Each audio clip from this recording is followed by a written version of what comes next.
और इस बीच देखिए बड़ी खबर आपको बता दें राजधानी पटना से, जहां बेऊर जेल के अधीक्षक नीरज कुमार झा सस्पेंड किए गए हैं। गंभीर अनियमितताओं और अव्यवस्था के आरोप में यह एक्शन लिया गया है। निरीक्षण के दौरान कई सारी कमियां पाई गई थी। कैदियों के भोजन, सुरक्षा और रखरखाव में लापरवाही की बात सामने आई। बंदियों से अवैध वसूली और वीआईपी ट्रीटमेंट देने के भी आरोप है।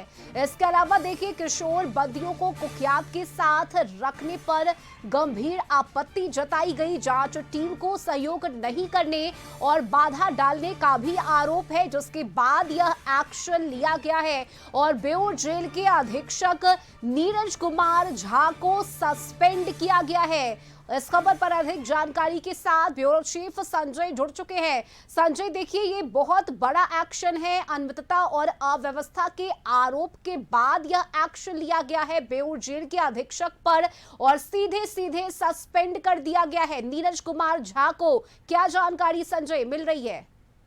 डेफिनेटली रश्मि, ये बड़ा एक्शन है और आदर्श केंद्रीय कारा बिहार का सबसे बड़ा जेल है। बेऊर जेल के जो अधीक्षक नीरज कुमार झा को बिहार सरकार ने अभी से थोड़ी देर पहले तत्काल प्रभाव से निलंबित किया है। यह कार्रवाई 20 जून 2026 को कारा मुख्यालय और जिला प्रशासन के संयुक्त जांच टीम द्वारा बेऊर जेल में किए गए निरीक्षण और जांच के बाद की गई है। जांच में जेल प्रशासन की जो कार्यशैली है उस पर कई गंभीर आरोप है, वो सही पाए गए। जांच रिपोर्ट के अनुसार जेल में बंदियों को निर्धारित मेन्यू के अनुरूप भोजन नहीं दिया जा रहा था। भोजन की गुणवत्ता खराब पाई गई और कई स्थानों पर खाद्य सामग्री के रख रखाव में भी अनियमितताएं सामने आई हैं। इनके अलावा बंदियों से अवैध वसूली, वीआईपी बंदियों को विशेष सुविधाएं और सामान्य बंदियों के साथ भेदभाव किए जाने के आरोप भी जांच में सही पाए गए हैं। रश्मि, रिपोर्ट में यह भी उल्लेख किया गया है कि किशोर और विचाराधीन बंदियों को कुख्यात अपराधियों के साथ रखा जा रहा था, जिससे उनके मानसिक और शारीरिक शोषण की आशंका बढ़ रही थी। जेल के अभिलेखों और रजिस्टरों का संधारण भी नियमों के अनुरूप नहीं पाया गया। जांच के दौरान अधीक्षक पर जांच टीम को पर्याप्त सहयोग नहीं देने और जेल प्रशासन पर प्रभावी नियंत्रण रखने में विफल रहने का आरोप भी लगा। सरकार ने इन गंभीर अनियमितताओं को प्रशासनिक विफलता, अनुशासनहीनता और कर्तव्यहीनता मानते हुए बिहार सरकारी सेवक वर्गीकरण नियंत्रण एवं अपील नियमावली 2005 के तहत नीरज कुमार झा को निलंबित कर दिया है। निलंबन अवधि में उनका मुख्यालय विशेष केंद्रीय कारा भागलपुर निर्धारित किया गया है। साथ ही उनके विरुद्ध अलग से विभागीय कार्रवाई चलाने का भी फैसला लिया गया है। इस बीच जेल प्रशासन के कार्यों को प्रभावित होने से बचाने के लिए सहायक कारा महानिरीक्षक क्षेत्र राजीव कुमार को आदर्श केंद्रीय कारा बेऊर के अधीक्षक का एडिशनल चार्ज दिया गया है।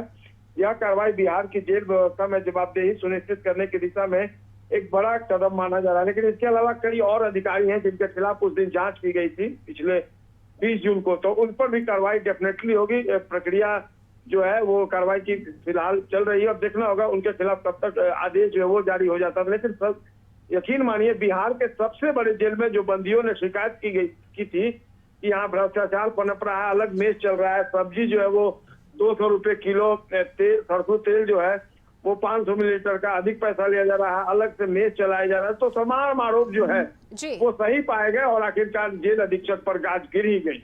बिल्कुल, लेकिन देखिए संजय, जिस तरह से ये आरोप सामने आए हैं कि निरीक्षण के दौरान सहयोग नहीं किया गया, वीआईपी ट्रीटमेंट की बात सामने आई है, अवैध वसूली की बात सामने आई है, ये सब कुछ जिस तरह से सामने आया है उसके बाद कार्रवाई हुई है। लेकिन अब आगे क्या किया जाना है इस प्रक्रिया के तहत? और सवाल ये भी है कि अब किसे नया अधीक्षक बनाया जाएगा बेऊर जेल का?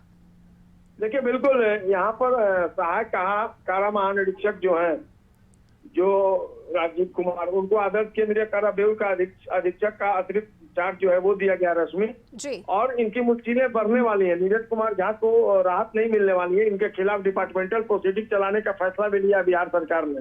यानी करप्शन को लेकर जीरो टॉलरेंस की पॉलिसी सम्राट सरकार की लगातार रही है और लपेटे में आए हैं बेऊर जेल के अधीक्षक नीरज कुमार झा। तो निश्चित तौर पर इनकी मुश्किलें बढ़ेंगी, इनकी परेशानी बढ़ेगी, क्योंकि प्रोसीडिंग में सारी बातें रखी जाएंगी और अगर ये माकूल जवाब नहीं देते और इनके जवाब से टीम अगर संतुष्ट नहीं होती, जो संचालन पदाधिकारी हैं, तो इनके खिलाफ और भी सख्त विभागीय एक्शन लिया जाएगा। ऐसा जो इन्फॉर्मेशन है वो विभाग की तरफ से दिया गया है। जी चलिए, बहुत शुक्रिया आपका संजय इस जानकारी के लिए। तो चलिए, अभी के लिए बस इतना ही। खबरों में बने रहने के लिए आप देखते रहिए कशिश न्यूज।